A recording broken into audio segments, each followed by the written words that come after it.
Daniel Carter had always dreamed of living in New York. When he finally found a place he could afford in Brooklyn Heights, he thought his luck had changed.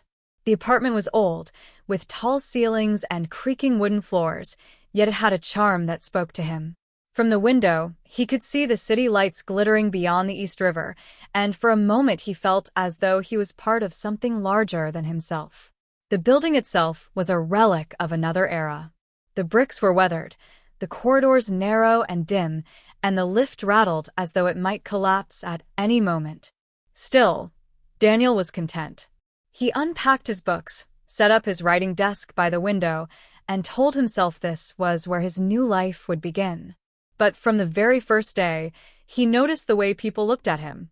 The superintendent, an elderly man with a stiff smile, avoided meeting his eyes. The neighbors greeted him with polite words but quickly turned away, their expressions tightening as though they knew something he did not. That night, as he lay in bed, Daniel heard faint noises behind the walls.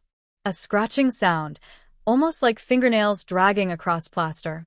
He told himself it was nothing more than the old bones of the building shifting with the cold.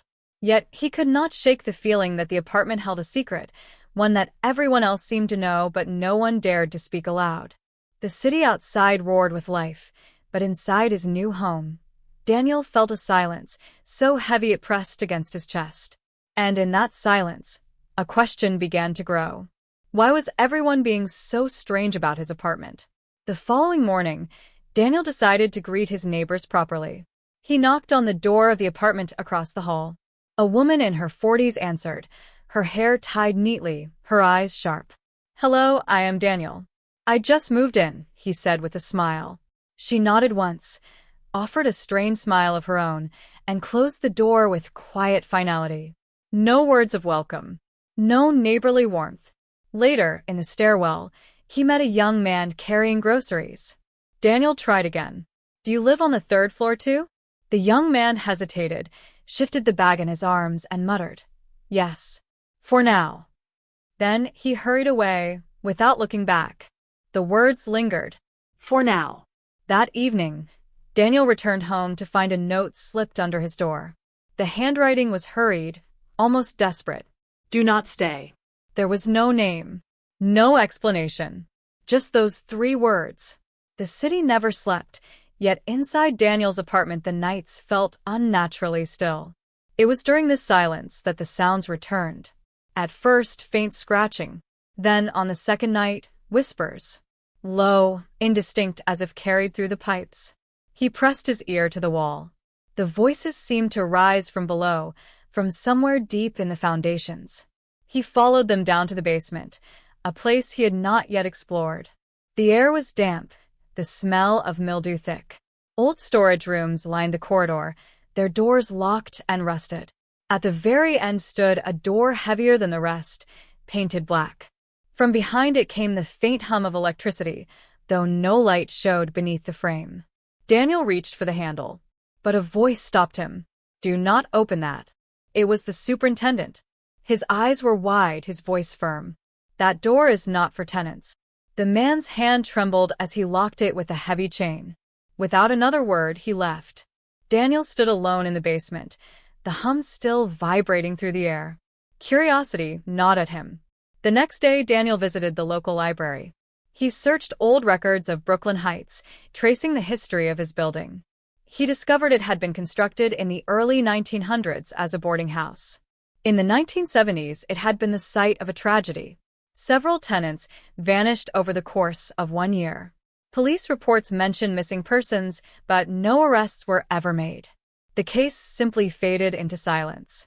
Daniel leaned back in his chair, the newspaper clipping trembling slightly in his hands.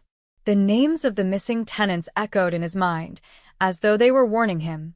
Returning home, he glanced at the walls of his apartment with new unease. How many had lived here before him? And how many had disappeared without trace? One evening, while Daniel wrote at his desk, he heard footsteps above. Slow, deliberate, pacing back and forth. Yet when he checked with the superintendent the next morning, the man insisted no one lived in the apartment upstairs. That night the footsteps returned. He stared at the ceiling, the boards creaking under invisible weight. Then came the sound of dragging, something heavy pulled across the floor. Unable to ignore it, Daniel climbed the stairs. The door to the flat above was locked, dust gathering thick around the frame. But from inside came the clear sound of movement. He knocked once. The noises stopped. Silence pressed against the wood like a held breath. Then, faintly, a woman's voice whispered through the door. "Leave while you still can." The days that followed blurred with unease. Daniel tried to focus on his writing, but the apartment refused to let him rest. Each night the sounds returned, footsteps, whispers, dragging. Driven by desperation, he began tapping on the walls, searching for hollow spaces. Behind the wardrobe in his bedroom, he found one. He moved the furniture aside and pressed his hand to the plaster. It gave way. Inside was a narrow cavity, barely wide enough to crawl through. Dust clung to the air, choking his lungs as he crept forward with a torch. At the end, he found a small chamber hidden between apartments. Inside were old suitcases, clothes left behind, photographs of families who had once lived here. Faces stared back at him from faded prints, eyes filled with life now lost to time. On the wall, scratched into the brick, were words that chilled him. "We never left." Daniel confided in his closest friend, Elena, who lived across the river in Manhattan. She listened with growing concern as he described the voices, the hidden chamber, the photographs. "You cannot stay there," she urged. "If people disappeared in that building, there must be a reason. Please, Daniel, come stay with me." But Daniel shook his head.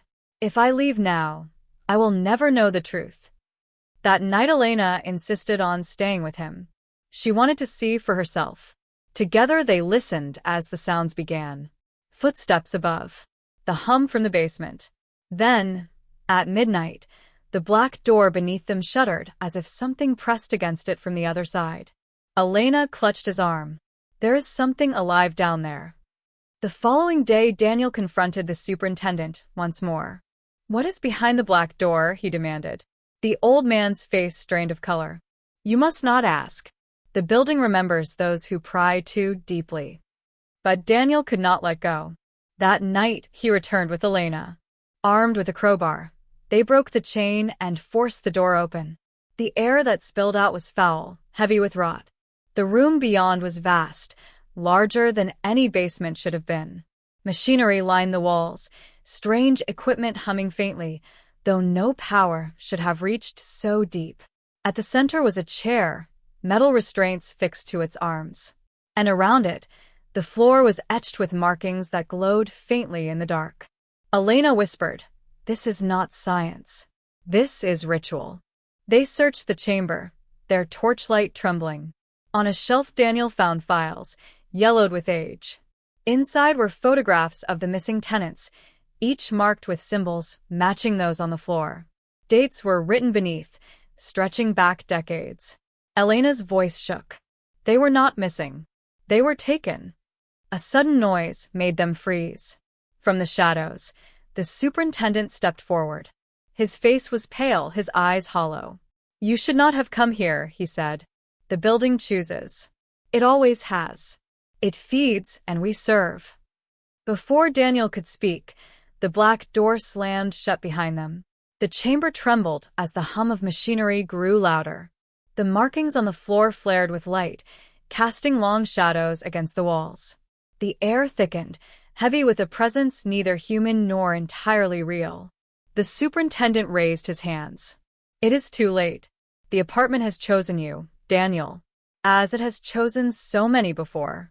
Daniel grabbed Elena's hand. They moved towards the door, but the walls seemed to close in, the space warping around them. From the darkness came whispers, countless voices merging into one. The missing tenants. Faces flickered in the glow, pale and sorrowful.